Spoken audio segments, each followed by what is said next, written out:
Ngayong araw nga pala mga idol ay pupunta tayo sa isang ilog na napakaganda dito sa amin sa Batangas. Isang ilog na napakaganda at napakalinong nga ng tubig dito mga idol. At marami nga nakapagsasabi na kapag ka nakita mo raw ito ay mapapawo ka raw sa ganda. Kaya tara, samahan nyo ako sa adventure na ito habang hinahanap natin at tinutuklas ang napakagandang ilog na ito. Tignan natin kung totoo nga ba ang sinasabi nilang sobrang ganda ng lugar na ito.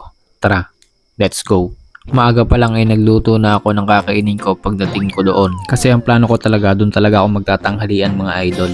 Wala lang, parang mas feel ko yung kumain sa mga ganong klase ng ilog. Mas malalasap mo kasi yung lasa at sarap ng kinakain mo kapag alam mong nasa payapa kang lugar, diba? Huwag nyo na lang pansinin kung paano ako magluto dyan. Ganyan talaga ako magluto. Pinapahirapan yung sarili. Kaya napakahirap din maging isang food vlogger eh. Kung ano-ano na lang yung ginagawa. Yan at malapit nang maluto yung niluluto nating adobo. Sarap niyan. I'm sure kapag ka natikman nyo yung adobo ko, makikita nyo na si Lord. Haha, joke lang. Pero totoo talaga, masarap talaga ako magluto ng adobo, promise. Yan, at tapos na tayo mag-prepare ng mga dadalhin natin. Kanin, ulam, damit, towel, at saka 40 pesos. Wala eh, yung laki na yanan. So yun mga idol, na-prepare na natin yung mga dadalhin natin sa ilog mga idol. No? So yun, nagbalo tayo ng niluto nating napakasarap na adobo. Tapos meron din tayong kanin.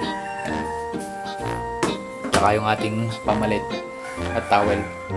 So yun, tara. Let's go. Puntahan na natin yung napakagandang ilog dito sa bayan ng San Jose mga idol. Tara, let's go. Siya nga pala guys, ito yung pinakaunang adventure natin ngayon 2026. I'm sure marami pa tong susunod. Mag-isa lang kasi akong pumunta sa ilog. Wala naman talaga akong plano. Pero ganoon naman talaga eh. Hindi lahat planado. Tsaka alam niyo naman guys, lahat ng pinaplano hindi nagkakatotoo. At hindi lahat ng nagkakatotoo ay pinaplano. Haha, parang parehas lang yun ah. Tara guys, samahan niyo ako sa panibagong adventure na ito. At dadaling ko kayo sa isang napakagandang paraiso. Ito guys yung magiging landmark natin, ang simbahan ng bayan ng San Jose mga idol. Dire-diretso lang yan mga idol, at kapag ka nakarating na kayo dito sa kantuhang ito, yung gawin na yan is papunta yan ng Lipa City mga idol, and ito naman yung papunta ng Barangay Aya mga idol no.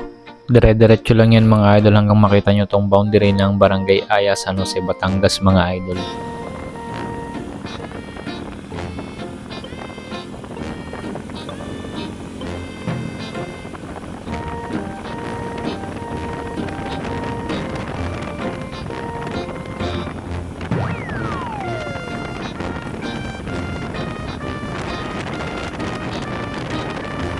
At kung napapansin nyo mga idol, sa dulo ng pader na ito may waiting shade kayong makikita na kulay blue and yellow.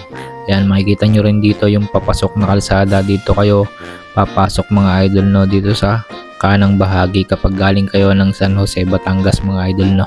Dire-diretso lang yun mga idol, at kapag nakita nyo na tong orange na pader na ito and gate, yan, paglusong nyo dyan mga idol, makikita nyo na agad yung ilog na sinasabi ko dito mga idol no. So yun guys, nandito na tayo sa ilog Aya. Sabi ni kuya, yun, nandun.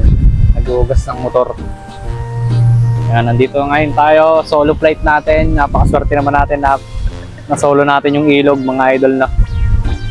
Yan, ito nga pala yung pinagmamalaki ng San Jose Batangas. Yan, ang ilog Aya.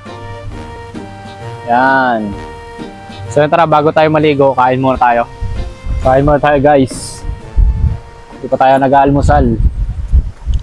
Habang pinagmamasdan natin ang ganda ng ilog at kalikasan sa paligid, lalo nating napapagtanto kung gaano kaganda ang mundong nilikha ng Diyos para sa atin. Sa bawat agos ng tubig, sa bawat hangin na dumadampi sa atin, para bang pinapaalala niya na ang kalikasan ay isang biyaya na dapat nating pahalagahan at ingatan. Kaya bago tayo umalis sa lugar na ito, magpasalamat muna tayo sa Diyos sa ganda ng kalikasan at sa panibagong karanasan na ibinigay niya sa atin ngayong araw. Hanggang sa susunod na adventure, God bless sa ating lahat, at huwag nating kalimutang alagaan ang kalikasan. Peace out.